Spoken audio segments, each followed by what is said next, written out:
Salut mes aventuriers Naakal. Alors aujourd'hui sera consacré à un livre dont j'aimerais faire la chronique. Il s'agit de Jonathan Strange et Monsieur Norrell. Mais avant toute chose, dites-moi. Ah oui, je sais, vous allez me dire que je vous fais suer avec ça, parce que je vous pose toujours les mêmes questions. Mais dites-moi quand même. Permettez-moi de vous embêter un petit instant. Avez-vous un projet littéraire en vue? Travaillez-vous tous les jours pour le concrétiser? Et si oui, avez-vous quelques observations, quelques remarques à me faire? Parce que si c'est le cas, je vous invite à le faire en commentaire sous la vidéo, ou bien en me répondant à ce mail. Sinon, eh bien, nous allons entamer notre sujet de la semaine. De quoi voulais-je parler déjà? Ah oui, c'est vrai, c'est de Jonathan Strange et Monsieur Norrell. Que voici d'ailleurs. Voilà. Alors, est-ce que c'est un roman... je regarde mes notes en même temps. Hein. Alors, est-ce que c'est un roman avec des sorciers? Oui. Est-ce que ça ressemble à Harry Potter pour autant? Absolument pas.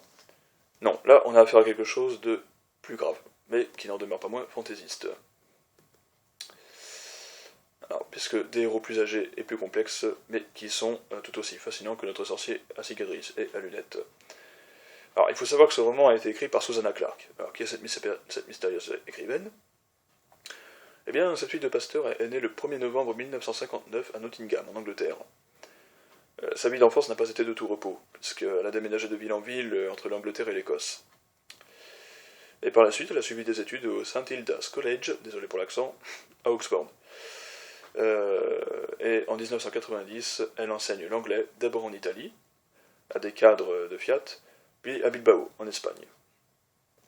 Et c'est à partir de 1992 qu'elle regagne l'Angleterre pour commencer à travailler sur son premier roman, Jonathan Strange et Monsieur Norrell.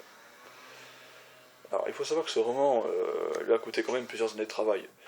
Et c'est seulement en 2005 que la fortune lui sourit, puisqu'elle sera récompensée pour ce roman par le prix Hugo, plus exactement par le prix Locus du meilleur premier roman 2005, et par le prix World Fantasy du meilleur roman 2005. Ah, et pour ma part, quelle récompense bien méritée. Oui, puisque l'auteur fait preuve de beaucoup d'audace pour ce chef-d'œuvre du fantastique. Je dirais même de beaucoup d'ingéniosité. C'est son premier roman et pourtant, elle ose s'attaquer à un sujet pas si simple.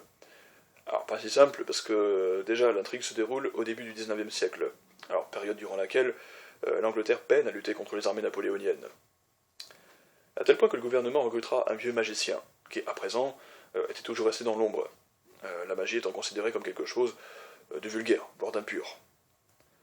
Mais on finit par reconnaître l'intérêt des talents de notre Monsieur Norrell, puisqu'il s'agit bien de lui, et ce grâce à des gentlemen qui le soutiennent, qui croient en ses talents, qui croient en ses travaux, et le conseillent dans ses actions. Alors, Monsieur Norrell, quant à lui, Monsieur Norrell, malgré lui, connaîtra le succès. Et sa vie de sorcier érudit, en début de son grand âge, est loin de s'achever, puisqu'il rencontrera un jeune sorcier du nom de Jonathan Strange. Au moment de cette rencontre, celui-ci débute. Hein, c'est un étudiant, pas encore tout à fait confirmé, qui parvient quand même à jeter quelques sorts, mais c'est pas, c'est pas encore au top niveau, on va dire. Mais Norrell sera quand même séduit par ses exploits encore modestes en matière de magie, et le vieux de la vieille acceptera de prendre le jeune homme sous son aile et lui enseigner tout son savoir. Et c'est à partir de là que ça se complique, puisque les deux hommes n'ont pas du tout, mais alors pas du tout, le même point de vue en ce qui concerne la pratique de la magie. À tel point que Jonathan Strange se séparera de son mentor pour vivre sa propre expérience de magicien. Hein, en prenant des élèves de son côté, par exemple, et en fait il voudra fonder sa propre école de magie. Mais sa trop grande ouverture d'esprit, son goût du risque, son envie de découvrir, bref, son ardeur juvénile, le précipiteront vers des abîmes dont il peinera à s'échapper, et cela même Monsieur Norrell, qui a tout fait pour le garder auprès de lui, aura bien du mal à le ramener sur le droit chemin. Alors, en quoi ce roman est-il intéressant? Déjà, compte tenu du résumé que je viens de vous faire, est-ce que vous le trouvez intéressant? Je suppose que oui.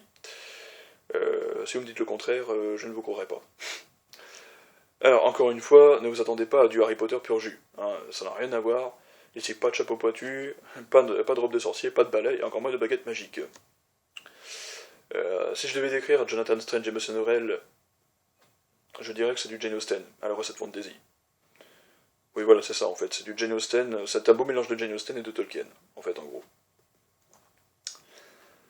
pour ma part, ce que j'ai trouvé intéressant, c'est la confrontation entre les deux magiciens. Hein, dans la seconde partie du roman, il y a une sorte de défi entre eux. Défi particulièrement violent, puisque M. Norrell essaiera d'empêcher Strange de concrétiser ses projets personnels. Hein, il voudra lui nuire, en fait. Et cette querelle perpétuelle aura des conséquences non négligeables, puisque Strange basculera dans la folie. Donc on assiste là à une ascension fulgurante de deux magiciens aux personnalités, certes très différentes, mais complémentaires au fond, puis à une descente aux enfers évidente de Strange.